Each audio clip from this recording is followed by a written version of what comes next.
Through Arthur Miller's representation of the crucible, individual experiences and a sense of self-preservation can eclipse the collective human experience. Individual experiences and a sense of self-preservation. Madhav, all right, now the technical, breakdown happens. You've got a double up there. And for anyone watching, try and avoid these double ups in your expressions, especially in the thesis. See how in this first sentence, you say individual experiences and a sense of self-preservation.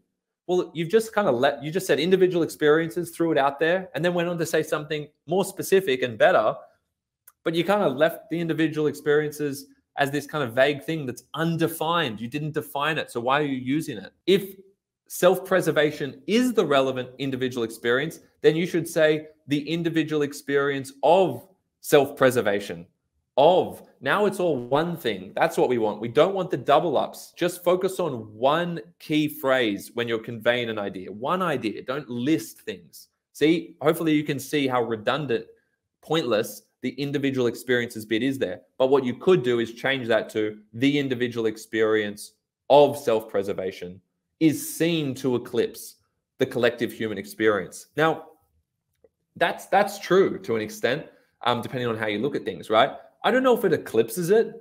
I think the message is that we want it to eclipse it. I think throughout the whole play, you've kind of left the collective human experience thing really undefined as well. That's why I'm struggling to kind of make complete sense of it. Get rid of individual experience or say the individual experience of self-preservation. Don't have a double up there. You've left individual experience as a very vague and undefined term. We don't want any of those in your essay.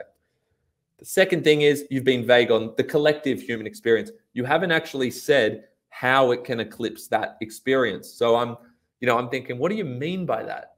Like self-preservation. Well, I know everyone else is trying to preserve their reputation and preserve their life, so they're lying. But how does that eclipse the collective human experience? It certainly eclipses collective unity. I would say that the individual desire to preserve one's reputation eclipses the individual desire to assert moral integrity, right? It's actually a conflict between the individuals in that way.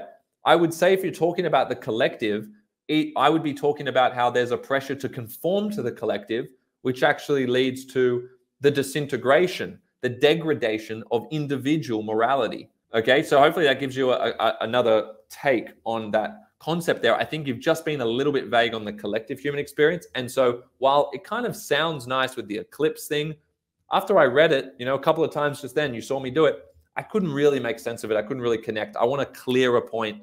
I want you to be far clearer there. So make sure you define them, otherwise don't use them. If you can't define them, don't use them.